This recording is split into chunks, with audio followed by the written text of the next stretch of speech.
Kurt, is there anything else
Hello. Hello. How are Hi, you how's it going? doing? Good. How are you? Of All good. Thanks for organizing this. course. See a couple of people already logging in. Hey, Adam, how's it going? Hi, PC. How are you? Good. John, nice beard. Well done.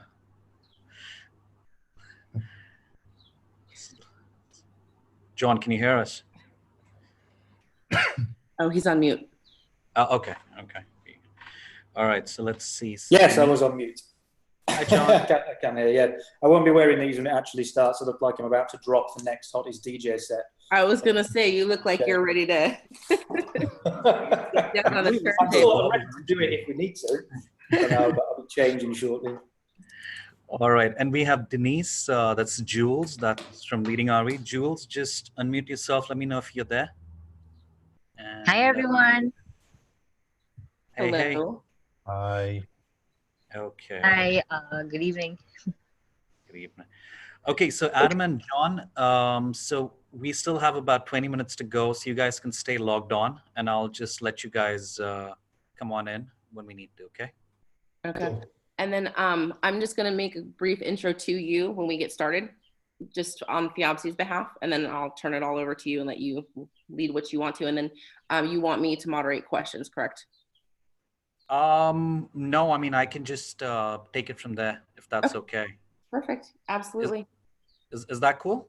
Yeah, absolutely. I just didn't know. I couldn't remember yesterday if you were asking or if it was the last person that we had on that wanted me to moderate questions. So I'm just making sure. Oh no, I thought we'd just totally take the onus off you guys and just let you guys do your thing. So Yeah, you know what? guys can introduce us and then just come in right at the end, and we'll thank you and so on. We'll just take it from there. Perfect. That works. All right, I'm gonna put myself on mute and make sure everything's working with the Facebook. All right, cool. So could you, Nicole, before you go, could you make me and Denise the co-hosts, and we'll just sort of like take it from there? Okay, so I've got you as co-host already, and I'm making Denise right now. Okay, perfect. And is there a way that we can actually hide the cameras for the people who are not panelists or hosts? Is that possible? Let me see. Let me go into the video settings. I do a little bit of Zoom hosting, but my skills are a bit rusty. So hide display. Hide non-video participants. I think that's on specific people. Let me see on the actual meeting. Oh, on meeting. So non-video participants you can hide, but the rest of the stuff would have to do with like your screen. But if you're showing slides and stuff like that, that's what's going to take precedence over the screen. Okay. No, that's fine. So we'll just run with that. And then this will be streaming on Facebook starting in about 20 minutes, right? Yes, I set it up to be scheduled to, so it should run directly.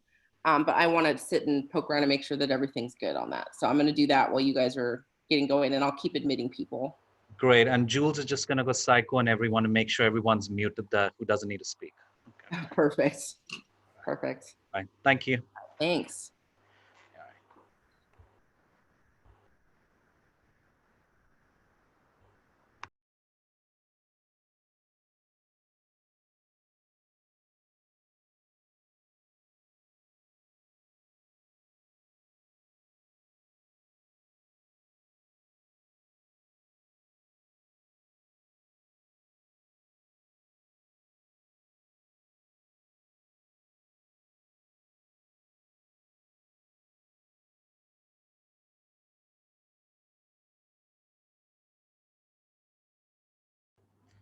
Do you want me to put a little Fiabsi logo on the main slide, or is this okay? Sorry.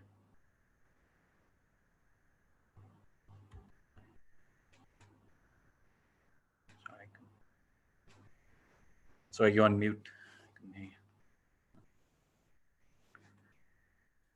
Yeah, you could go ahead and put one on there. That would be great since it's a collaboration. Let me go and find. Do you have one that you can send to me, or should I just? Yes, I'll email it to you right now. All right, thank you.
Morning.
Hey, Hunter, good morning.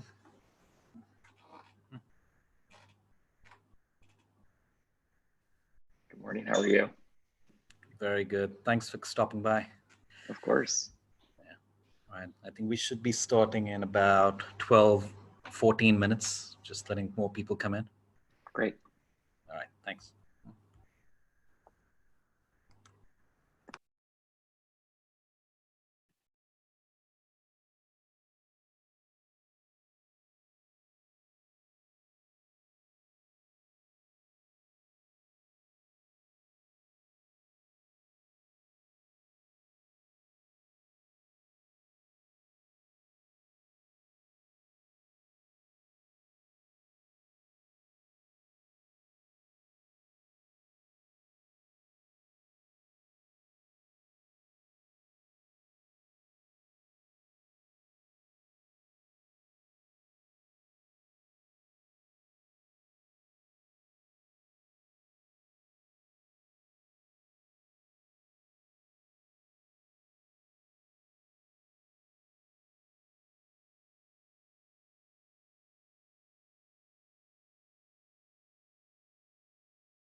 Hi, Simon. How's it going?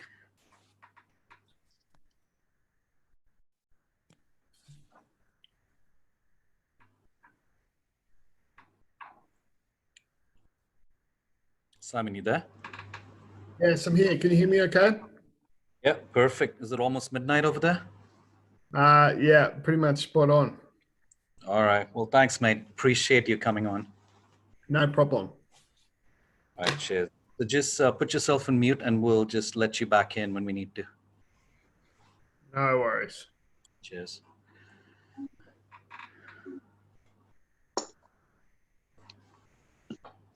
Hi, PC. Ollie, how are Hi. you? Good. Can you hear me clearly? We can hear you just fine. Thanks for coming on. Just put yourself on mute for now. Okay. And then once we start going through the intros, just unmute yourself, say hi, and then we'll stop back when it's your section, okay? Okay. Yeah. All right, cool. And let's see, do we have everyone on? Omar, are you there? Hey, how you guys? Hi, Dubai. By the way, to you, 1 second.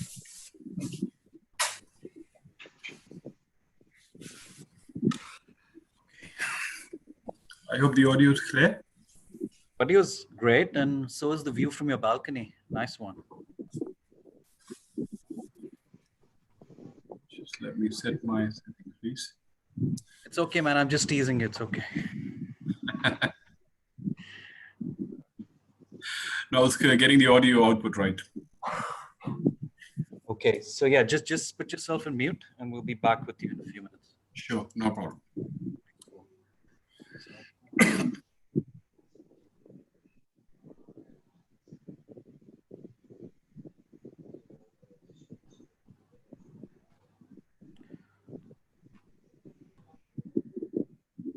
Jules, can you unmute yourself for just a second? PC. Hi. So, so you're keeping track of all the panelists, right?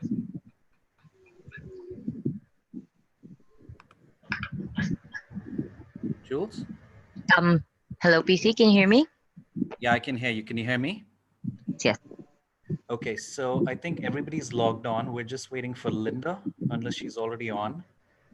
And I think, yeah, otherwise we should be good to go soon.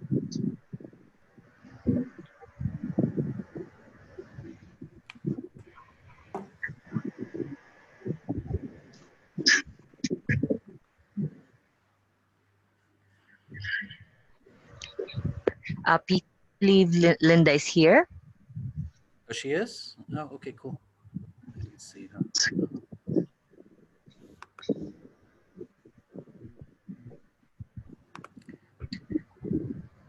Hi, PC.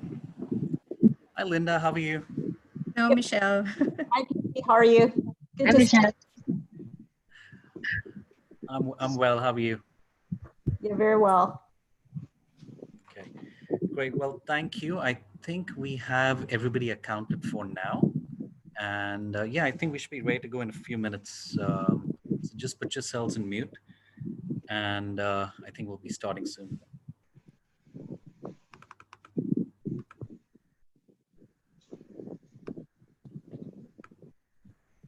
By the way, PC, thank you so much for organizing this.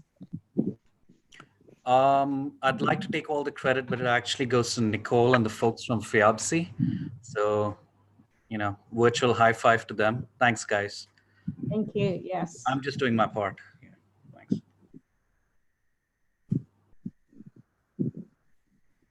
And Linda's the only lady on the panel today, so everybody please be nice to her. Thank you. It's very early for me. What time is it? Oh, you're on the West Coast, right? Yes, it's 7, not 7 yet, almost 7 in the morning. Are you in California? Yes. Oh, okay. Okay. Well, sorry to wake you up so early, but No hopefully worries. Actually, we do have calls, yeah, in the morning quite often. Okay. Cool. And hopefully some of the panelists and participants would like to get to know each other even after the meeting. So let's see how this goes. So yeah, Linda, if you can just put yourself in mute for a few minutes, and then I'll come back to you when we're doing the intros and then go around to your section. Thanks.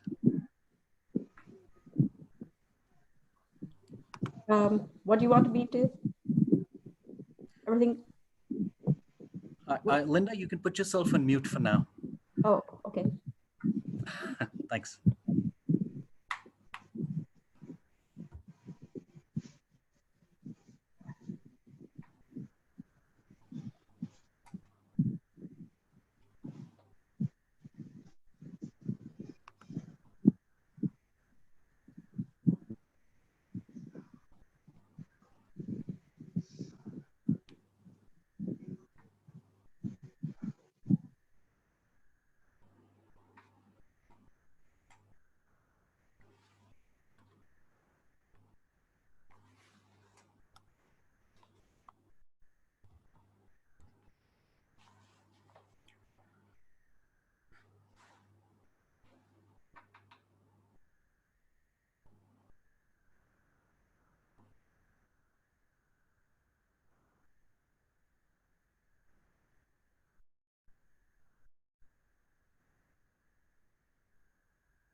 Okay, everybody, we're going to get started right now. My name is Nicole Kenyon, and I am the Events, Communications, Marketing, and PR Chair for FIABC USA, as well as the Council President for San Francisco, Northern California. We've put together this amazing webinar with one of our principal members leading real estate companies of the world. And I'm not going to speak too much. I'm going to go ahead and turn it over to them. So go ahead and take it away. Great, thanks, Nicole. I hope everyone can hear me just fine. Okay, well, welcome everyone. Good morning, good afternoon, evening, from wherever you're viewing this. We're very happy to present what should be an interesting panel discussion on trends in development and project marketing, as it's called in some parts of the world. We're lucky to have a strong group of participants from around the globe, representing both developers and agencies involved in marketing developments. Before we continue, I'd just like to say thank you again to FIABC USA for hosting us today. Your support's been fantastic, and we also look forward to future collaborations with you. And also thank you in advance for letting us run over a lot of time of an hour, just in case the discussion goes on for a bit. Hopefully we have no issues, and technology is our friend today. That being said, let's make a few introductions so you guys know who we are. My name is Pariksha Chawla. Everybody simply knows me as PC.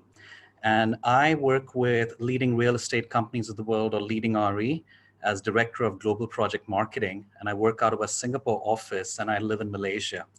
I'm being supported today by my colleague Jules, who's based in Manila in the Philippines. She works with our membership services team, and she's responsible for managing relationships with all our member companies in the APAC region. Thank you, Jules, for your support as well. So just a little bit about what we do from the slide. Leading RE is not just about referrals and the usual brokerage stuff. We also work a lot with developers. So functionally, we help developers tap into our global network covering more than 70 countries through cost-effective B2B and B2C strategies. Tapping into our collective experience, our team devised the International Project Marketing Program, and we utilize a combination of events, digital marketing, and personal introductions for our developer clients to help them increase our overseas marketing spreads. And some of our developer clients are on the panel today as well. And now with the COVID crisis happening, we're also looking to new business models and strategies to help developers stay visible and continue building a global channel network through our connections. We work with many vendors and are now making a pivot to a 100% digital strategy for the rest of 2020 through creative means such as virtual expos, business club webinars, and a lot more. And next year, we hope to return to some dependence on the events that we organize around the globe, but we're hoping that the digital pivot will remain with us as we go on from here. So now that that's out of the way, let's meet some of our panelists for today. So quite a good looking crew, and starting with only lady on the panel today. We'd like more female representation. We promise to have more in the future. So welcome, Linda. Since early 2012, Linda Liu has been the head of sales and marketing, China and Asia for Lennar International. She's responsible for initiatives such as establishing a large network of sales and marketing channels in China and Asia for Lennar, as well as building brand awareness. Ms. Liu is a licensed lawyer in California and hosts an EMBA from the University of Maryland and also a JD from a California law school. Welcome, Linda. Next, we have Simon Chester from Australia. He is the Director of Channel Sales for Geocon, a well-known developer based in Canberra, Australia. Simon is tasked with increasing Geocon's presence beyond Canberra, both domestically and internationally. He's successfully negotiated complex commercial outcomes in many countries, including China, Singapore, UAE, the UK, India, and more. Outside of the international markets, he's also establishing a strong network of partners in Australia. So welcome, Simon. Next, we have Oliver Chan, or as we like to call him, Ollie. He's based in the Philippines, and he is the Senior Vice President of Arthurland Corporation, a very well-known developer in the Philippines, and he handles the sales and leading functions for the company. Ollie is a licensed mechanical engineer with 17 years of real estate experience. He is also the President and General Manager of Emera Property Management, the property management arm of Arthurland. And I know from just personal experience that he has a weakness for Panda Express, if you want to get on his good side. Next, we have Jonathan sporting his COVID beard. Jonathan joined the Barclay Group in 2019, bringing 14 years of experience across financial services, wealth management, and international real estate. John has seen extensive international exposure, including roles in the UK, Middle East, Hong Kong, and Singapore. His passion for international investment opportunities across global markets leaves him well placed to connect new business opportunities across APAC. John is originally from the UK, but currently he is based in Singapore. Next on to Adam. Adam is based in Hong Kong, and he heads up the One Global Property Services Hong Kong office, with sites set to broaden the company's reach across Greater China. And with a wealth of international project marketing experience, Adam imparts his knowledge to further develop One Global through identifying and pursuing new opportunities. Adam has a vast understanding of international projects across the Middle East, south of France, and London, and he's worked with CBRE for 7 years before he joined One Global. Next, over to Dubai. Omar Ali Khan has an exceptional track record within the real estate industry and is currently heading up the Dubai operations for IQI Global. He's been recognized as a multiple award-winning realtor at various stages of his real estate career. His combined professional experience in real estate, banking, and international trade spans nearly 2 decades across the Middle East. So welcome, Omar. And last but not least, we have Hunter Frick from New York. He is the Senior Vice President of Marketing for Halstead Development Marketing. He has directed successful marketing campaigns for more than 100 luxury development projects, with over $10 billion in sales from both local and global developers. He gets involved in the earliest stages to help define project frameworks, assess market expectations. He helps developers by assembling and managing architects, interior designers, amenity co-brands. He then also leads the creative and branding, conceptualizes the vision for sales environments, and oversees strategy and implementation of marketing efforts. So essentially, if you ever need an end-to-end solution, Hunter's your man. And that's our lineup for today. So enough about that. Let's get started. Now, as we have a fairly large panel, as you've seen, what we did was we actually asked our participants if they had a preference to talk about certain topics. So we actually sent them questions from 2 questions bank that we prepared that you see on your screen right now. This is question bank A, which is just the basics on their market. And then just switching over. We're digging a little deeper into their markets and just asking them questions about what they're doing, what's really happening in the market, etc. Now we'll be moving ahead in a predetermined speaking order, which will shake up as we go along. Each panelist will be making a quick introduction to their company and then move on to their chosen topics. And we're going to go over to Dubai and start with Omar Khan first, because I know Omar has another meeting that he has to attend soon. So Omar, over to you.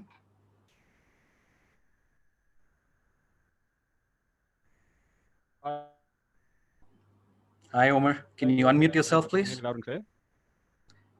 Yeah, hi. Can you just a little bit louder and you're good to go. All right. I'll just do it again. Good day. I hope everybody can hear me loud and clear. We can. Welcome.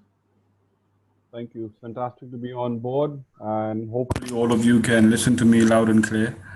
That's much better. Yeah, I thought of much. Like I said, it's a wonderful panel to be a part of. Thanks to you all in advance to let me come up at front. Where I come from Dubai, I guess it's pretty synonymous. A lot of people know about Dubai in general.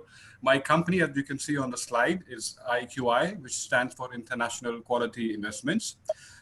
Principally, we are a real estate firm where we do investment advisory and brokerage services. Along with that, we have about a good 7 to 8 other subsidiary companies which operate in tandem to our premium business.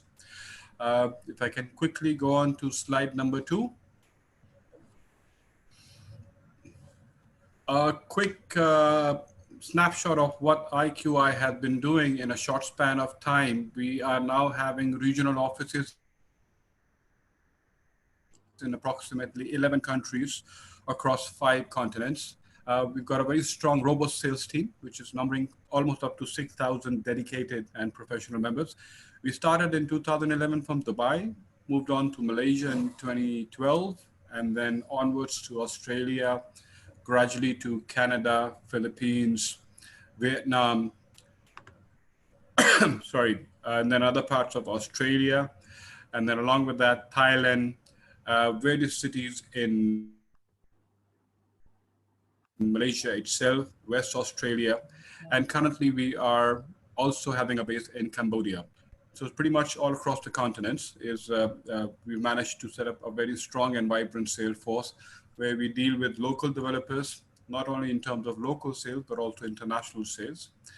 As you can see in the current slide, in Malaysia alone, we have currently 21 plus offices. Across the globe, we are about 11 plus. Roughly about 6,000 plus agents all across the globe with real estate partners in about 2 dozens. We work approximately about 300 plus projects span across the map, anywhere from Canada all the way to Australia. And we always have been very strong in our recruitment drives in our respective offices, thanks to the platform that we carry.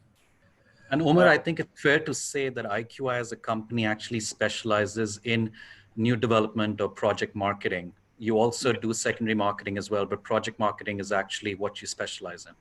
That is our primary core strength, yes. We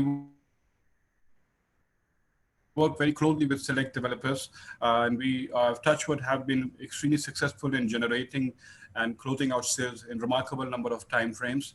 In fact, not to boast, but even during the current COVID pandemic scenario, especially in Malaysia, we managed to close out close to about 500 million ringgit sales in a span of about 3 weeks or 4 weeks. That's very impressive. Well done. Yeah. The last slide, which I'm just sharing with all of you, is essentially about how we, as a company, from day one, have been leveraging on data and analysis, which is the digital aspect of our business, which has grown, and I would say by multifold in the last year and a half. We have partnered with a very strong online giant by the name of Juai, IQI, which is what we are now commonly known as. And through that portal, we have now digitally enhanced our sales process. And we are currently in the process of turning from a search engine into a service engine globally. Perfect. And this is what you said you wanted to talk about when it came to the Dubai market. Yeah, this was my essential 2 cents on when a lot of people, I guess, respectively, with all the speakers who will be coming along with me, they will be discussing about their respective markets from time to time. Dubai, currently what we have is basically, I'll share a couple of figures with you, which were gleaned off by data experts. I'm not going to go through the whole slide point by point, but in 3 quick points, if I may say, we were looking at the property prices, which was stabilizing quite a bit as compared to what was going on in the last 4 years. But immediately because of the COVID, obviously we have to regroup and see how the market will be performing. It's actually, surprisingly, as cliched as it may sound, it's quite a good time to be investing in the city of Dubai. We recorded about close to 2,000 property sales transactions, which is about nearly 4 billion just in the month of April, which is during the lockdown period. Off-plan property sales have been the dominant transactions which have taken place. And year to date, the values which have reached is about 12,000 plus. And in dirhams value, which will be about 24 billion dirhams.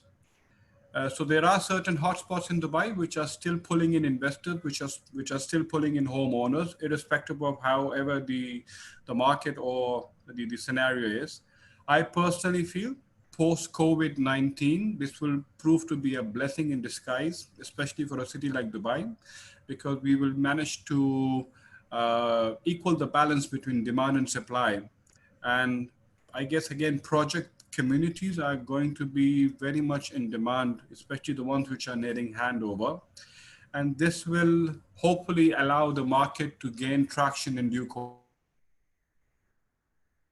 of time. So I am still optimistic, not just for Dubai, but even globally, with the twist of digitalization, which will obviously be incorporated by everybody. The market will start to gain traction sooner than later.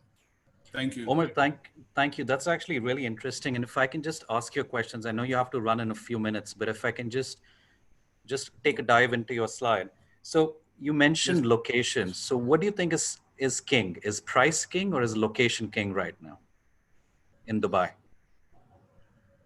Forgive me for sounding cliched, as everybody from this panel would also say, I guess it's location which obviously determines how you are going to be moving forward. Primarily always is location, because that's the one thing about a home or an investment that you cannot change. No matter how much money or sweet equity you're willing to put in, that's the first big pointer which is going to basically emphasize on how your investment or how your living experience is going to go for. So from an investment perspective, or even from a perspective of finding your dream home, location still holds value in my book, yes. Okay, and Omar, just two more quick questions. So one is like, is financing for buyers drying up or still available? And the second question, which you can quickly just hint about, because I know we discussed this a couple of days ago, where are the deals to be found right now in Dubai? If I was a serious buyer, what would I be looking at? What questions would I be asking? Forgive me, tongue-in-cheek answer, the deals to be found in Dubai are with IQI. No, in all fairness, very quickly putting it, see, there are certain communities which are pretty buoyant.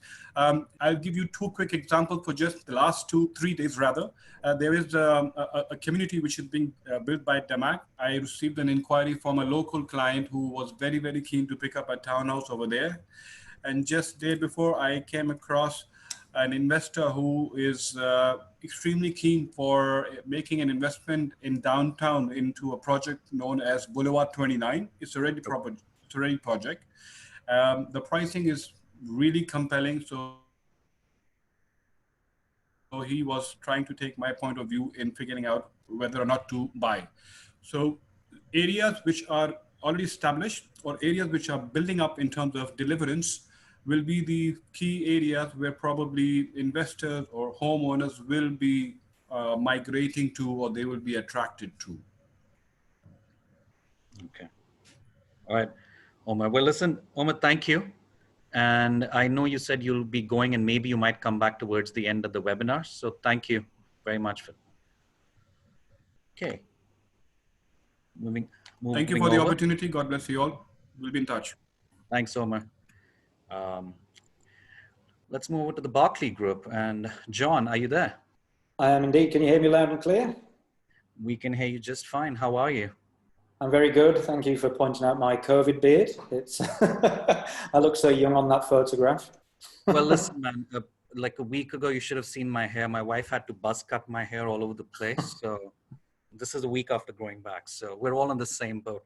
Well, listen, it's good to have you. I know we're all sort of like running night birds right now. And Simon's going to come on later on from Australia. It's past midnight for him, so I do feel sorry for him the most. But let's get started. So do you want to talk about the Barclay Group? Go run through your slides and then we'll just have a chat. Absolutely. So the Barclay Group, for those of you who are not aware of us, we're one of the largest developers in the UK and certainly the largest developer in London. We've got over 70 sites across the UK. 68 of those roughly are in London. We've recently expanded in the last couple of years to Birmingham as a second city for us, for the first time outside of London. We're certainly the most capitalized developer in the UK. We have an international office proposition where I'm based in Singapore as head of emerging markets, where we look across Asia. We have offices in China, we have Dubai, Singapore, clearly, Bangkok. And from those, in the last 5 years, we've built a £1.5 billion business from doing exclusively B2B deals out of here and working with key agents across the market, a few of which are on this call right now. As you can see from the slide, we've got a number of different brands and operating companies that form the Barclay Group. We have a huge amount of staff working for us as a FTSE 100 company, and build about 15 to 20% of London, of the new homes in London every year. But as is well documented, London's got a dramatic undersupply of property, which is why we do what we do. The undersupply is crucial for us, and we've been designated as essential employees. So one of the questions that will pop up later around development timelines and completions, we have no issue with that. We've been continuing to build throughout the lockdown in the UK, and we will continue to do so because the demand from the UK for that property is as high as it is. If you want to go to the next slide, please. So just touch on slightly our financial performance and scale. Our share price has increased throughout this year, despite we've had a few spikes slightly higher than the £42, but we've continued to grow that share price over the last 12 months. We're in a significantly better position. We have a huge market cap, over 5 billion, and we have zero gearing. We have absolutely no borrowing of any kind for our company. The figure grows constantly. We're over £1 billion in the bank. That's where we like to keep it. Allows us to be nimble. We can find new brownfield sites, we can develop quickly, and it means that we are very well prepared for a crisis like this. We have an extremely engaged workforce. We have the ability to, with not owing any money, we can continue to launch new phases, we can still complete. So business is going very well at the moment, and over 2.7 billion in annual revenues. If you can go to the next slide, please, PC.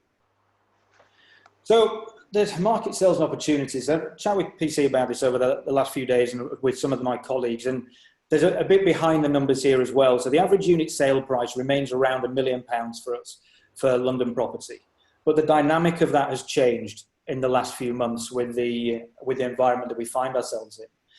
Historically, we would just be doing the £1 million apartments, £1.5 million, and we've got some top end developments with £10 million apartments, and the jewel in our crown is at £70 million. But our sales in the past sort of month or so have been split between some of our lower ticket developments. Birmingham's been very popular, Reading, around the sort of £250,000 to £500,000 mark, where for new investors, it's a new arena for them to go into. The concentration risk of maybe putting £1 million down for one apartment in London with the current environment, they're not as comfortable doing it. So some of the lower ticket ones are going really well, and we're seeing a significant number of bulk deals going with these developments for our higher end investments too. But then at the other side of it, we're seeing our top end apartments are also selling at the moment. I think with the currency opportunity out of our offices in Asia, we've done a 9 million and an 8 million pound apartment in the last sort of 2-3 weeks. So the deals are still there, and it's the bit in the middle has sort of slowed a little bit for us, but that's fine because the overall sales figures, we're still hitting our target as an office. We've just had our record year again, so that, you know, when our quarter only finishes at the end of April, so that's taken into account all of this environment since the beginning of the year. Location for us, and the question around is price, top rarity, or location. It is, you know, the cliche that was mentioned, location, location, location is always going to be there. Price is having more sensitivity now than it has before, just because people are now willing to not just look at the prime zone 1 and even zone 2 at the stretch, zone 3, zone 4 and beyond. People are looking at, because there's some significant deals there, and obviously I touched on the fact we've been doing some bulk deals, which a few highlights are on there. 27 unit deal was zone 2, that was our development at the Oval. You can imagine with these bulk deals that there's significant deals to be done. There's significant discounts that can be had, and we're seeing them across the board in any one of our international markets. It's slower for us in the UK because they don't get the benefits of the currency, whereas in the international offices, having that sort of 20% discount plus the discounts that we will negotiate with deals, especially stock that's nearing completion or that's already completed. There's certainly some deals to be done there, and those. The stock that's due for completion, and cash is king at the moment, right? So people who can exchange quickly can move. Obviously, as I've touched on, we are a developer. We have all these developments that we've got going on. Well, we don't start building our next phase until we've sold a certain amount of our existing. So when we've got completed stock, we have a need to sell that. So there's opportunities there for people to approach us and see what we can do. We sell to pension funds. We can do entire blocks into pension funds. Some huge players in the market are currently picking those up from us as well. So it seems a safe haven. We're sort of seen as the sort of highest end apartment and home builder in the UK. So yeah, I think that covers that off. What are the other questions? No, it does, and that's fantastic. And I'm sure that there'll be a lot of questions. And by the way, guys, anybody watching this webinar, please keep putting on your questions on Zoom. If you're watching on Facebook Live, be putting your questions over there. Let us know if you have anything. We'll be taking questions after everyone's sections are over. So John, I actually had a couple of questions for you. So I think you touched upon this and you said that there are deals to be found. Cash is king right now. So if I was, say, an individual or say somebody looking for a bulk purchase, the best way for me to get a deal from Barclay is just to come up to you, have a conversation, and you guys are open for business. Is that the key message over here? That's exactly right, PC. We're not going to come and advertise, huge discounts on things. It's not what we do. We believe enough in our product to know that there's value in there existing. But if a client comes directly to us, and we will always review things on a case-by-case basis, and we can always sweeten things to get them over the line as well, especially in the current environment. Awesome. So and one more thing that, I think we decided to talk about, maybe you can just briefly say, any new technology, any new tech that you guys are using. We hear a lot about virtual showings, and developers are usually at the forefront of these things. So is there anything exciting that the Barclay Group is up to?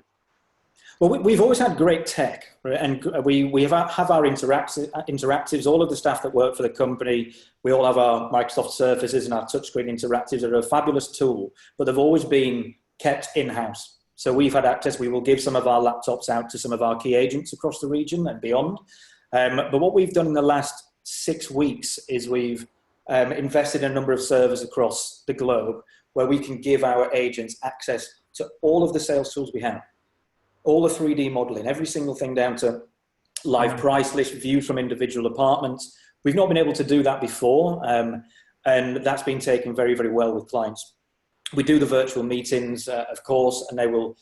People are still getting used to them. Let's be honest. I think as head of emerging markets, where I'm looking at across Asia, when you've got the Vietnams, Indonesias, Philippines of this world, Malaysia, where we don't have an on the ground presence. Having the tech at the moment to start building the relationships is great, but I think this will always be a support function for us. But it's great to have that now. As a lot of developers are, we've been a very analog business for a long time. So it's been historical events, exhibitions. So this, Omar used the term blessing in disguise for COVID at the moment. It is opportunity because, of course, we're now on a Zoom webinar. I can't count how many of those I've done in the last month. But it's a new way of doing business and engaging with clients. The client journeys are a little bit longer as a result because people like the face-to-face and engagement, but we are getting the deals over the line using tech, and it's working really well. Awesome. And just to finish off, so that if there's any agents on this webinar who would like to maybe market Barclay to any of their clients, they should just get in touch with you. Absolutely. I think my contact details are on the invite. Yes, they will be there, and we'll be circulating this presentation. To those who asked, we'll be sending this presentation across for sharing later on as well. Okay, John, thank you so much. We'll come back to you in a later round as well. Okay, let's move over to Adam. Hong Kong, are you there? Hello. Hi, how are you, PC? I'm doing very well. How are you, Adam? Very good, thank you, very good. Hello to everybody. I think I'm going to give you just a very brief overview of what One Global Property Services do, and then I think you've got a few questions that we can sort of interact on. Absolutely, Adam. Just take it away. And I should just add that just like IQI, One Global also is a member of Leading RE. Yes, a very happy member of Leading RE, I have to say. Glad to hear that. Go ahead, Adam. So just a bit of a overview of what One Global is. So One Global was actually born about 4 years ago from my managing director, James Puddle, who's based in Singapore. I'm based in Hong Kong. And it really is basically a sales and marketing business. Predominantly, it was focusing on Singapore as a first port of entry. And that was mainly because we found, well, certainly our managing director found that Singapore had become a little bit of a market that had become an afterthought when looking at international sales. And so we decided to set up a boutique real estate agency over there, which in the last 4 years has become one of the leading, if not the leading agency within the Singapore market. Our core markets are inward investment into the UK We do predominantly London, but we are now expanded into secondary cities across the United Kingdom, like Birmingham and Manchester. And of course, our predominant clients are major developers within that market. So Berkeley Group is certainly one of our favored and key clients that we would work with. But also our Singapore business also does local brokerage. So they actually broker in the Singapore market, which I think we're going to touch on a little bit as well. I'm based in Hong Kong, hoping to get into China once the frontiers have become a little less restricted, with the idea of continuing to build our platform in Shanghai and key other strategic cities within mainland China.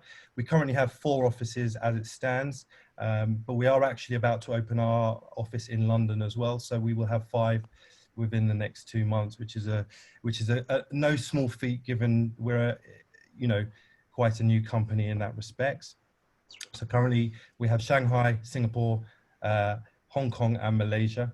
And as I said, our main core focus is inward investment into the UK, but we also do Singapore brokerage.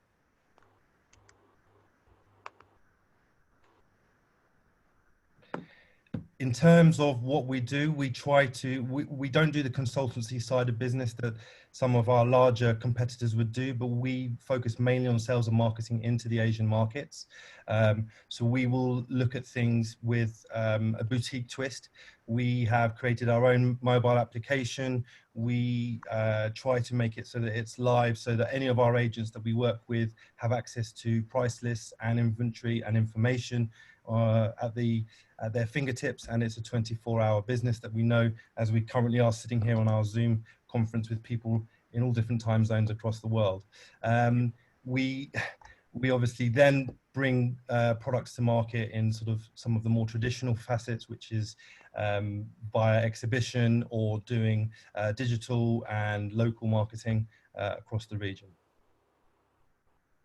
So I think I'm going to talk to you just a little bit about the Singapore market, actually, because. Sorry, Adam, I had this slide as well. Do you want to put this on the screen? Do you want to just talk about the different markets? I think we can just talk about the different markets now. I think I've given you a pretty good understanding of what we do. What I wanted to say really was, and Jonathan actually covered a lot of the points with regards to the UK market, but I think there's quite a good parallel between the Singapore market and the UK market, and that's that Singapore market it's had its tests with this current COVID situation, but actually in this time of crisis and in this time of unprecedented events, the Singapore market's actually shown a real robustness, which perhaps people were fearing it wouldn't have. And that's mainly because it's had stimulus from the government. There have been certain implementations of programs to allow people to continue to invest. Sales advisors are adapting the way that they are dealing with the individual buyer. So again, Jonathan touched on the idea of the virtual tours. That's actually also happening quite a bit in the Singapore local market. And also because of the regulations with regards to the valuations of property, this hasn't actually affected too much the idea of actually closing and completing sales. To give you a good example, a penthouse was just sold literally 2 days ago for 28 million Sing dollars, with a value of about 3,000 Sing dollars per square foot. So again, in this current market, that's a pretty fantastic deal to be achieved. And so, Adam, thanks for that. So, I mean, I know that we said maybe we'd focus on local markets because since your core business is actually selling UK properties to Asian buyers, let's talk about, and maybe like Jonathan also briefly touched on this, so maybe we're repeating, but is financing still available for buyers? I think, well, again, and you've beat me to the punch bit, Jonathan, with some of the phrasing, but cash is king. You know, equity certainly is important, and in the UK market, certainly at the moment it's a little bit more difficult. So you need more security in order to get the lending in this current specific time.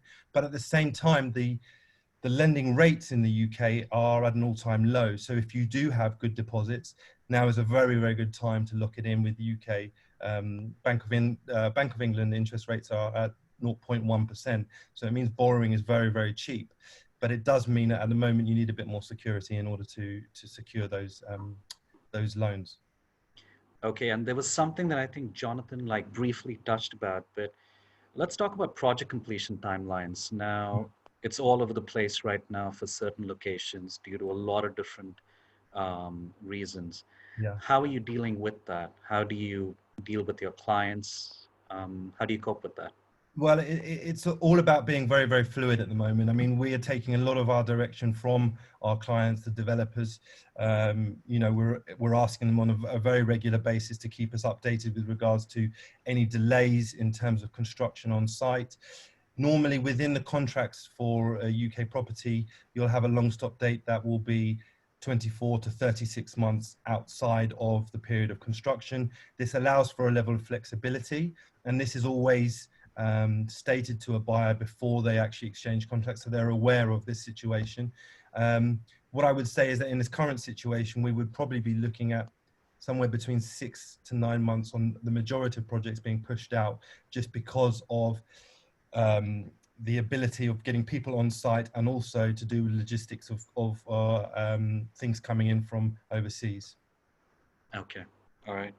Okay, Adam, well, thank you for that. And I think what we'll do is, in the interest of time, we'll probably move on to the next panelist, and maybe we'll come back to you towards the end. No doubt. Thank you. All right, so moving on to the Philippines. One of our friends from Manila, Oliver Chan. Ollie, are you there? Yep. Hi, I'm here. Thank you for having me. You're most welcome. And Ollie, and in the interest of time, let's zoom right into your presentation. Sure. Okay. So first, I would like to introduce Arthaland Corporation, our company. We're the foremost green developer in the Philippines. And basically, I would like to say that we are a boutique developer. And when I say boutique, it's not because we're a small developer, but it's more on we specialize on specific projects. We're not a cookie cutter developer. We're not the type who will just place the same type of building in every property that they procure. So basically, we would want to make sure that each of our developments are different and unique in their own right. So, and we specialize basically, why we say green developer, on sustainability and wellness. Next slide, please. Now, we're a listed company in the Philippines, and listed in the slide are our finished projects and ongoing projects. So as of today, we're still the only developer in the Philippines who have been able to get LEED certifications in all our projects, 100% of our projects, with a minimum certification of gold. So Aria Residences, our first luxury residential development, finished about 7 years ago, is still the only residential development in the Philippines to have LEED certification. Arthaland Century Pacific Tower is an premium office building right across the 6-star Shangri-La Hotel in the Philippines. And this is the only building in the world to be awarded by the International Finance Corporation as a net zero carbon building. So we're very into sustainable projects. And we have Cebu Exchange, which is another office building located in Cebu, Philippines. And we have also some residential projects after. Next slide, please.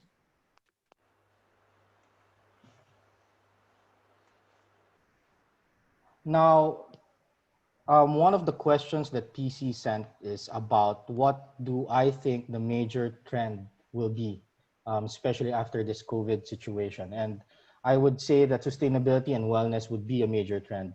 Before even the COVID situation started, multinational companies have already started talking about making their offices LEED certified and making their offices sustainable. So with this situation happening, this would only enforce it and make it even more eminent for all the multinational companies to follow, and even eventually other developers to follow. Now, talking about the WELL certification, this also relates to COVID because this talks about the wellness of the employees or the residents inside the building. If you talk about wellness, it actually improves the efficiency of the employees and improves the quality of life of the residents within your building. So these are the things that we want to educate people about, and we want to be able to impart to them how to actually build developments that are truly sustainable. The common misconception is that sustainable, when you say green developments, they talk about having 50% open spaces and having green gardens within their building. That is not just what sustainable is all about. Next slide, please. Sure. Now, I think the next slide will talk about why we chose to be a sustainable developer, not only to help the environment. It's basically a legacy that we are leaving behind to our grandkids and beyond. It actually enhances the value of the developments. It makes the value of the developments last longer. And it actually gives the buyers, the investors, the residents, the tenants, the advantage of staying in a sustainable building. They get lower operating expense, increase in property value. It's now the ideal and preferred choice. Even Starbucks is having their retail stores LEED certified. It improves the living and working conditions of everyone, and you leave behind something for the future generation. I'm sure a lot of us have kids, and we would want our kids to have a future wherein they're living in a place that is safe and have clean air to breathe on.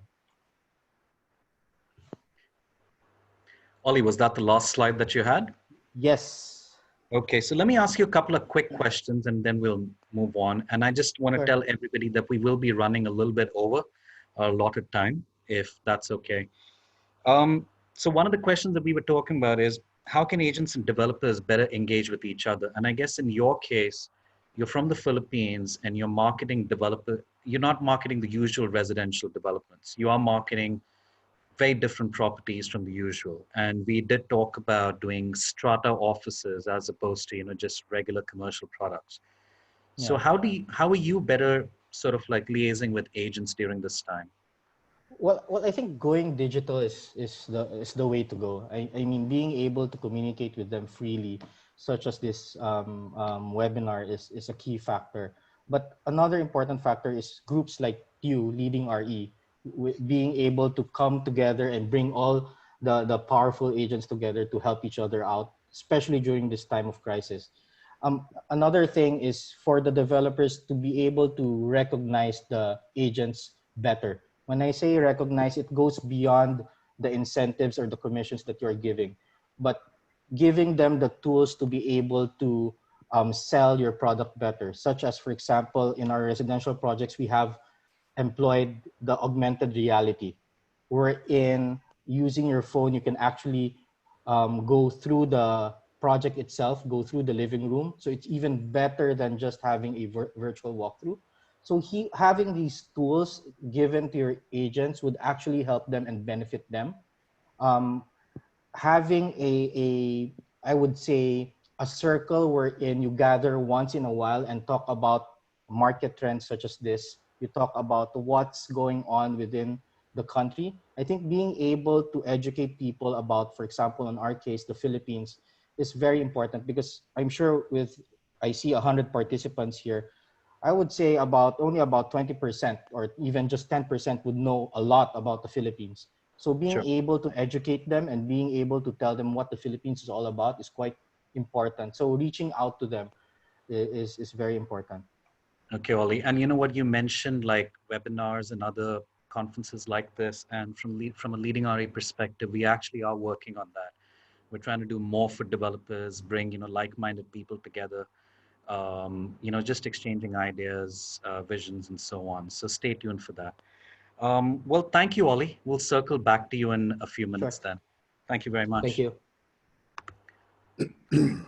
Moving on to Australia, Simon, how are you?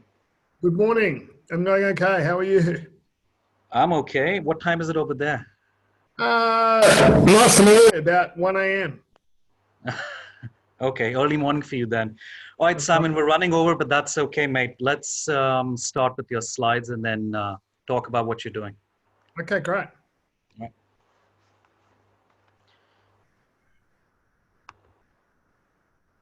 There you go.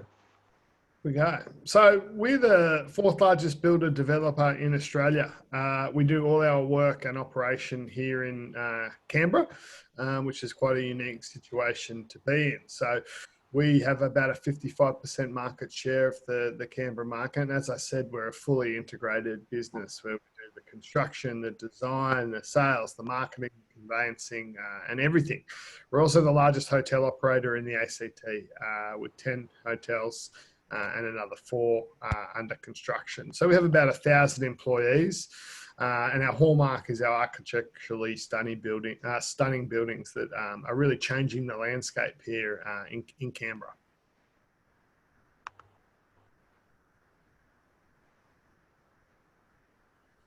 A little bit about Canberra. I mean, I've enjoyed listening to the other panelists today talk about their cities, and yeah, we certainly have a presence in some of them through some of our channel agencies. But one of the successes we've had is the comparisons with Canberra to the other capital cities in Australia, and I won't go into all of those in detail, but if you just go back to this one here, I mean, the economy in Canberra is the fastest growing in Australia.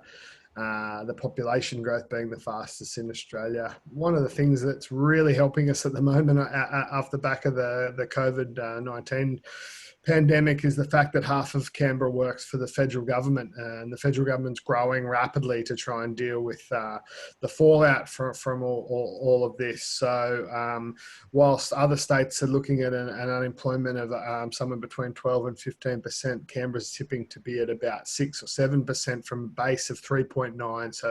So we're looking really good in that position. So much so that we had our record week of sales last week in the last 5 years. We did 57 sales last week, 47 of those coming from China. Our average sales price is $400,000, which is, you know, a drop in the ocean compared to Sydney and Melbourne. And our rents are much higher than Sydney and Melbourne. So we're in a bit of a good spot down here in terms of our price point, our rental yields, our vacancy rates, our unemployment. People in Canberra earn more than anywhere else in Australia off the back of the federal government. And it's a big university town. We've got 5 universities in the world's top 150, including the Australian National University, which is ranked #1 in Australia and number 17 in the world. Infrastructure is massive. So we've just completed the first stage of the light rail. Canberra is geographically the same size of Singapore. So I guess that puts it into perspective for a few people. And the supply certainly doesn't meet the demand at the moment. International flights have commenced, so you can fly daily from Canberra to Singapore, daily from Canberra to Qatar, and hopefully shortly Canberra to Beijing. So that gives you a little bit of snapshot of Canberra and why we're doing quite well at the moment. And we're going very well leading into the COVID crisis, and we're quite unsure what impact that would have, but certainly the last 2 weeks have shown us that people are now looking for options, you know, people internationally and also interstate options for investment that is going to be less impacted from the fallout there. Okay. Should I move on, Simon? Absolutely. And it worked. Go ahead. So currently we've got 6 buildings under construction. As I said, we do all our own construction. We are a fully integrated developer. So we only do construction for ourselves. So we have a workforce of about 600 that build our developments for us. We've currently got 6 projects under construction and over 900 apartments available. Our average unit price is that $500,000 to $600,000. I'm not great on my currency conversions, but I'm sure you can all work that out within your own currencies. And we have projects located in every district of Canberra. 6 projects that we will launch in the next couple of years, and beyond that, another 23 in our pipeline. And on top of that, we are the largest hotel operator in the ACT as well. We've just opened the first Marriott hotel, which we own and operate. And in the next 2 years, we'll open a W Hotel and a St. Regis Hotel, both in Canberra, that we will fully own and operate. All right. Oh, sorry, Simon. I think you ran out of slides over there. So Simon, Yeah, sure. Sweet Since for you're me, pretty much- given that it's coming up to sort of 1:30 in the morning. That's okay. We won't keep you awake for much longer. But just if I could ask you a couple of questions. So you Go mentioned for that you mentioned you had sales from China, but where Yes. else overseas customers coming from? What countries are the most popular? Yeah, so last week we did 47 sales and 40-ish of those were from China. One of the main reasons is price point. We're the only jurisdiction in Australia that doesn't have a stamp duty surcharge. So all of the foreign buyers pay what the local Canberrans would pay in terms of stamp duty. And our stamp duty is the lowest in Australia, so 2.1%. So we're getting a lot of people take advantage of that.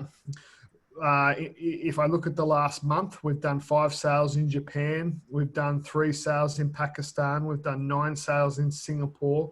We've done some in Qatar. We've done some in Indonesia. And the main drivers are the stamp duty, no foreign stamp duty. We're also the only jurisdiction in Australia where if you purchase an investment property in the ACT, you get 5 points towards your permanent residency. So we've done a couple of sales in India and Sri Lanka. So the international market for us, whilst the Australian newspaper reported yesterday that Chinese sales and international sales as a whole are down year on year 20-30% in Australia. We've done more sales to international investors in the last 6 months than we have in our first decade of business. So for us, it's certainly the opposite. Okay, cool. And if I can just ask you one more question that we talked about. Any new exciting technology that you guys are using? Because I know Yeah. Geocon is always on the cutting edge. So what do you guys have in store? Yeah, sorry, just to double back to that last question, one of the other things that's really appealing to our international investors is our rental guarantees. So we offer 5-year 7% rental guarantees on most of our projects. We've done 10-year rental guarantees before. Given the fact that we own and we dominate the market with a 60% market share, we kind of we control the supply into the market, and so the supply is nowhere near meeting the demand. So the rental guarantee on top of the no stamp duty and the price point is a real big driver for our international interstate investors. But in terms of technology, yeah, we do try and stay at the cutting edge. So we're constantly using, our 51 VR projects. We've spent a lot of money to map every single aspect of Canberra, all our developments. So our buyers in China, Hong Kong, Singapore, India, Kuwait, anywhere in the world can log on and to be able to see Canberra, zoom into the different developments, see where the light rail is, see where the airport is, and be able to and then go into each individual unit and to be able to see the level views and the amenity and the floor plans from there, to be able to make their buying decision a lot more of an easier and a smoother process. And we work with channel agents whilst we're looking to grow, because we currently don't have enough channel agents to meet our supply, our demand, I guess. Those 40 sales from China that we've done in the last 5 or 6 days, we don't have a channel agency in China helping us do that. They're coming to us from, other channels. So we're looking to grow there, and we're looking to use the technology that we have to help those partners make more sales for us. Awesome. Well, thank you, Bharat. And I'm sure that there'll be some people interested in speaking to you right after this. All right, Simon. Let's head over to California and connect with Linda. Linda, are you there? Good morning. Good morning. How are you? Very well. Thank you so much for offering this opportunity to share some information with your group. Thank you. Our pleasure, and thank you for taking the time. And as I mentioned, we are running over, but we've got the go-ahead from FIOPSI to keep this running for at least the next few minutes, as long as this takes to get everybody's viewpoints on the board. So Linda, I'm just going to segue right into your slides, if you would like to just Yes, start talking. absolutely. Go ahead. Thank you. There you are. I believe everybody probably already know or heard of Lennar in some form of performance. So I won't spend too much time, but I did prepare a few slides. Sorry about this. So I think maybe for the people who don't know about Lennar, I'd like to take a few minutes to introduce Lennar, which is the largest home builder in America. Maybe we can go to the next slide. Sure, Linda. Hey, you. Okay. Yeah, for Lennar, Lennar is a large builder, currently #1 builder in the US. We operate and build homes in 21 states and more than 49 markets. Some people call it 49 cities, but really it's it's larger than the city where we build and have communities. I think maybe the next slide can explain and show a little bit better. Yes. So Lennar is founded in 1954 and went on to be listed publicly in 1972. Our headquarters is in Miami, Florida, and over the last 60 some years, Lennar has built and delivered over 1 million homes over the years. So from this slide, you can see, I think probably one of the things that's really important to share with everyone is Lennar is a Fortune 500 company, and in 2019, Lennar's total revenue is $22.3 billion. In the markets where we build, and the slides have actually grown from the 49 markets to 78 markets where we build communities. In any given time, probably 1,300 communities are building at the same time nationwide. So it's actually sometimes difficult for me to list a lot of our flagship communities on 1 or 2 slides because we simply have so many. But for the markets that I cover and for the markets that we share with a lot of our international markets, there are probably 6 markets that we do most of the business, and I can discuss that a little later. So we can go on to the next slide.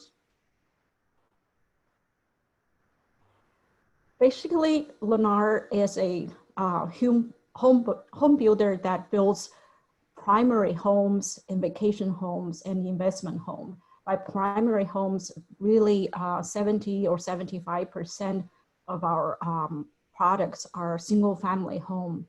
Homes look like the picture, the primary homes. And we do also build vacation homes, which we do have single family vacation homes, townhomes, as well as condos. And in addition to that, of course, Lennar also built in some of the metropolitan cities, but largely single family homes. Next slide, that's fine. There you go. Thank you. The division that I work with is called Lennar International. It's basically a division that works with many international agents and brokers and companies whereby we serve the needs of the home buyers that focus on US-based products, but their buyers are from other markets outside USA. So we have built over the years extensive networks of agencies and service providers and obviously immigration companies or overseas study companies throughout the world that connect with Lennar International, and we help them to navigate Lennar ecosystem because we have so many projects, so many communities throughout the country, and whenever they need help to guide their buyer to decide where to buy, where to invest, where to relocate to find home, that's the division, Lennar International. That's where we come in to help the agencies and buyers. And for me, personally, I work mostly with the China and the Asia markets. So that's in a nutshell introduction. I know you have some questions and just, yeah. Yes. Yes, thank you, Linda. And I think we're going to skip over some of the questions because I think your presentation covered like most of what I had in mind beautifully. There was one thing that I wanted to ask you, which was, I think, just because looking at the share size of Lennar, and I think there was a box over there somewhere that you had buyers from more than 120 or more than 130 countries. So I guess you literally have something for everyone. But just going forward, whether we're going through the COVID crisis or not, in your mind, how can agents better engage with developers? Maybe not just with Lennar, but anything that you've seen, any good practices to follow, anything that you do in your business as you go along? Absolutely. I think, for a lot of international agents or international agencies, they're servicing their buyers and their own markets. And there is definitely a gap of knowledge from where the buyer sits, as well as where our community sits.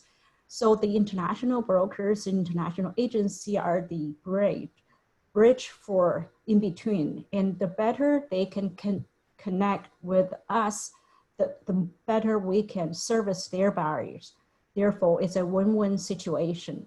I think the best way for them to engage with Lennar, oftentimes we really would like for them to learn what we think is most helpful for them. For example, currently for our community under the pandemic situation, we have virtual tours, we have 3D metaphor information, we have videos that we can provide to the agencies, and therefore through them to their buyers.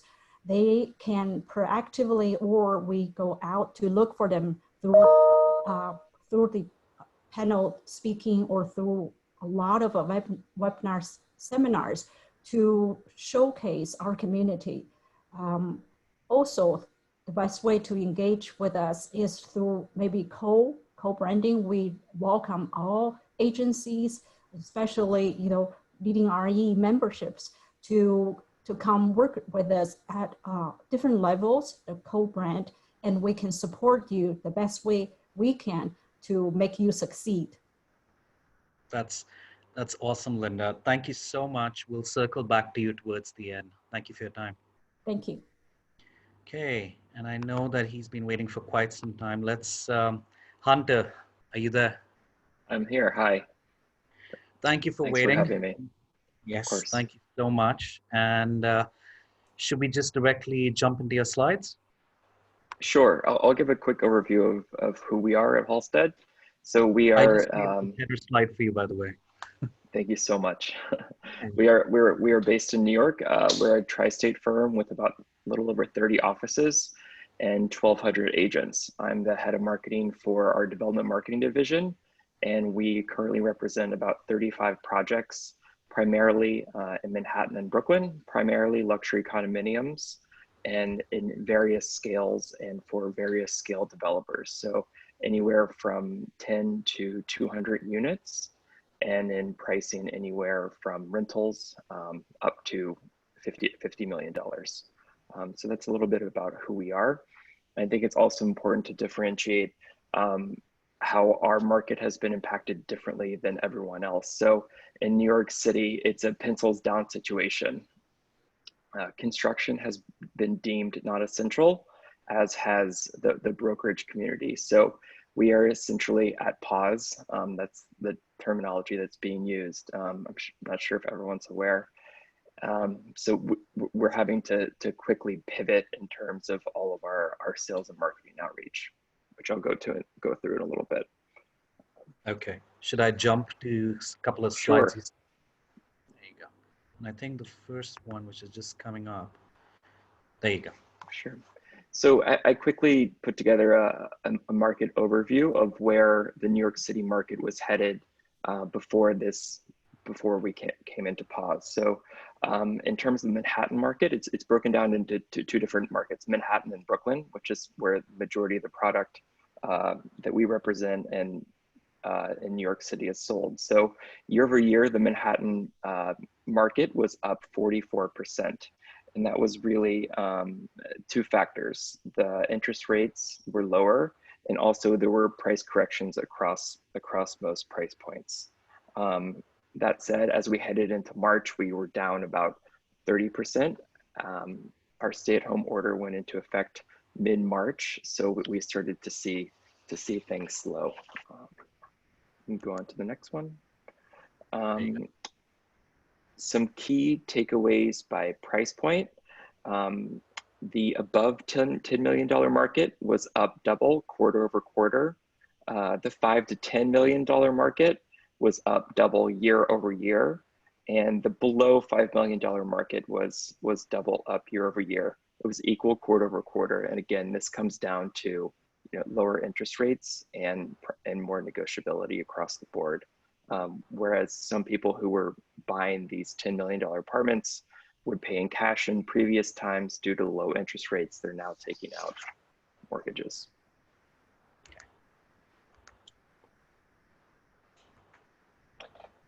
And Brooklyn, which we represent the majority of new development throughout the Brooklyn borough. 90% of sales there were under $2 million. So what we're seeing there is much less location sensitive, much more price point driven. I'm not sure if anyone here has been to tour the new developments in Brooklyn, but many of them are in very prime locations on par with everything that you could find in Manhattan. So that's quickly become the place to be with not only local, but global appeal in terms of end users and investment as well. Okay.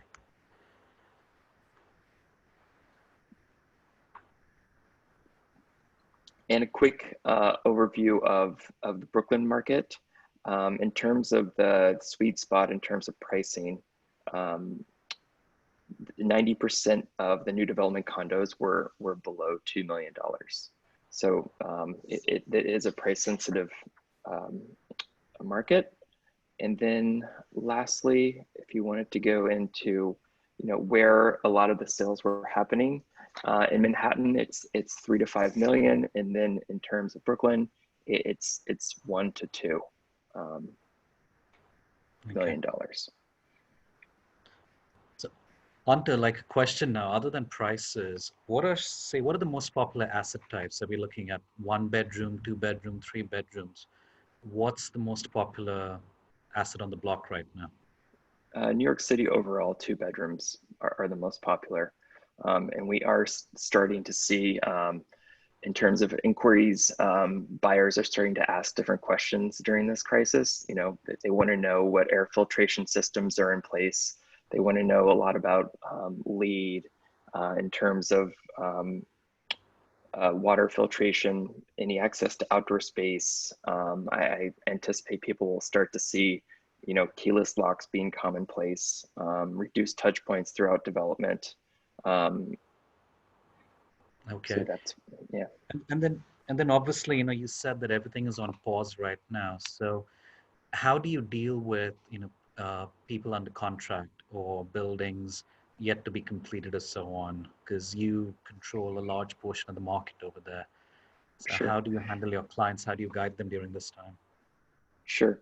It's been very interesting navigating this. Thankfully, we are very tech forward and innovative. So a lot of the tools we had at the ready, we had 3D walkthroughs of the majority of our inventory. So the completed inventory.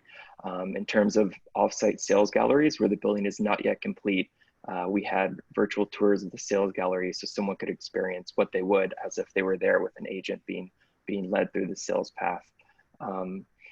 There are some buildings that were allowed to progress, those with any affordable housing component. It's business as usual, although they're at reduced workforce to observe social distancing. And I presume, it's not yet confirmed, that when the order is lifted, that construction hours will be extended, probably later in tonight. Thankfully for summertime, we'll have more hours, and also into weekends to make up for lost time. Some of our clients are already stockpiling supplies, so they can hit the ground running when things resume. Okay. And sorry, go on, please. And the majority of brokers in New York City, they view the brokerage community as essential. So a lot of them are paying commissions up front, the deposit structures. So everyone's, you know, collaborating to get deals done, and deals are happening. We've had 41 closings since mid-March, 15 signed contracts. We have 17 contracts out, and we've had 500 virtual appointments. So, you know, Nice. it's, yeah. So you're keeping busy. All right, thank you. And I know we had more questions planned as well, but the last one that I'm going to quickly ask you is, where are most of your buyers coming from? Outside The majority are domestic, but what we're seeing on the analytics end, so across all of our project websites, is it's mostly New Yorkers. You know, historically, New York has been about 15% in terms of international buyers, but the New Yorkers have decamped and dispersed around the country. So we're seeing inquiries online, but they're people who have temporarily relocated during the crisis. Okay, all right. Well, thank you for that, Hunter. And I think we also had this slide as well. Is this something you want to talk about in detail, or? If anyone has any questions, they can reach out to me. This is one of 2 insights we put together, one for Manhattan and one for Brooklyn, and I'm happy to send that to anyone who would like to study it. Awesome. Okay. And I think we just wanted to do a little fun thing with everyone. So can all the panelists, can you just unmute yourselves really quickly? We're going to do something interesting just for like a couple of minutes. Okay. Just the panelists, please. Okay. So what I'd like you to do really quickly is pick one of the items from this list and quickly in a sentence, just give me your opinion on them. Any one of you can feel free to chime in. Pick one of them, maybe relevant to your market, could be a personal interest, and just give me your opinion. Hunter, do you want to go first? Sure. One essential tech I can't do without is Matterport. So without being able to show the built product in person, it's been an essential tool for us. Okay. Linda, what about you? I agree with Hunter, absolutely. That's one of the most used tools for us, and that's also most requested by the agents as well as the buyers. So that's definitely most essential nowadays. In addition to that, I noticed that some people turn that into short video, which is a little bit easier for sending out and for the agent, and also even us to use that to maybe explain a little bit better with words and with I'd say with a little bit more explanation to that. I think that is really catching on, and a lot of buyers' feedback is very positive. Of course, virtual conferencing and virtual Zoom meetings like this is the most helpful. Interesting. Okay. Jonathan, I see you're on. What's your pick? I'm going to go for early to bed or burning the midnight oil. Mix it up a bit. I think it's a combination of all of it, right? When you're working in international real estate, it's client demand. I mean, obviously we're at 20 past 11 at night over here in Singapore, but it could just as easily be 5, 6 in the morning. It's just about being flexible to client demand, which is key in the international marketplace. Or 1:30 in the morning. Yeah, fair. Simon, is that your pick as well? Yeah, I'm gonna have to up Jonathan there and go for burning the midnight oil at 1:30. And then my other one is, because I'm about to go to bed, so you got me for about 20 more. And then my other one's probably the virtual conferences and expos. I mean, we've been doing a lot of virtual conferences and having some success, but for me, the real estate's very much a face-to-face business, and we're very much looking forward to getting back to that face-to-face component of it all. So, sounds good. Thank you. Adam, what about you? Well, again, I keep getting beaten to the punch by Jonathan in terms of early to bed or burning midnight oil. So I'll go for work from home or back to office. And I think I think we're going to see things changing dramatically in that respect, because I think it's going to become a lot more fluid now, whereby people will start to work a lot more from home rather than having to be in an office space, because now we can do virtual tours. Now we can obviously do these Zoom conferences, and I think that gives us a level of flexibility that I think even after this pandemic is out of the way, I think that will stay in the marketplace. Awesome, thank you. Omar, you're back in an IQI red t-shirt. So Dubai, what are you picking? That's my workout t-shirt now. I work out in it as well. Okay, Omar, go for it. You're last on the list. Very easy. I guess, yes, work from home, as Simon and Jonathan also probably pointed out. It's a different ball game, if I may say so now. So the comfort and the strength of working from home, provided you have that ecosystem set up, probably great. I have to ask you one question, PC. Yeah. Yes, of course. Star Wars or Star Trek? Which one is it for you? Star Wars all the way. That's the easiest question in the world for me. Correct Perfect. answer. Then you're my man. PC. Okay, guys. Well, listen. PC. Sorry, go on. For me, I would choose virtual conferences and webinars. It's been a big tool for us. But something to talk about is doing indirect selling. So basically, what we're doing is doing webinars and topics that are not selling. So we're choosing topics related to, for example, sustainability or related to our company, but how to do organic farming at home. So these are topics that indirectly connect you, your company, and the clients, and that somehow after that creates a new conversation point between you and the contact point. That's interesting, Wally. And I'm sorry, I realized I almost skipped you. My apologies. No problem. Okay, guys. Well, listen, thank you all so much. I think we're close to the end. I would like to take some questions, but I think we're just running out of time. So what we'll do is we're going to circulate this presentation out to everyone with your contact details, allow them to get in touch with you, touch base with you.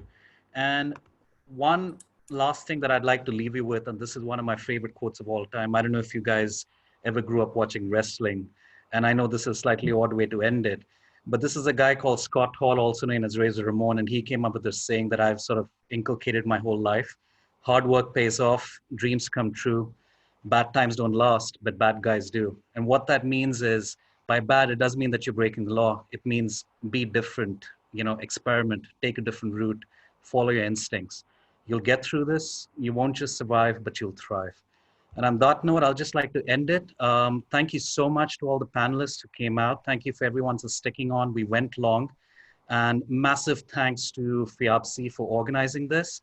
I don't know if the Facebook Live thing worked or not, but we'll try and get a recording of this out to everyone so you guys can share it. And again, the presentation will be shared with everyone. Thank you, everyone. See you next time. Thank you, everybody. Take care. Thank you. Stay safe. Thank you. God bless again. Bye-bye. Cheers. Bye. Stay safe.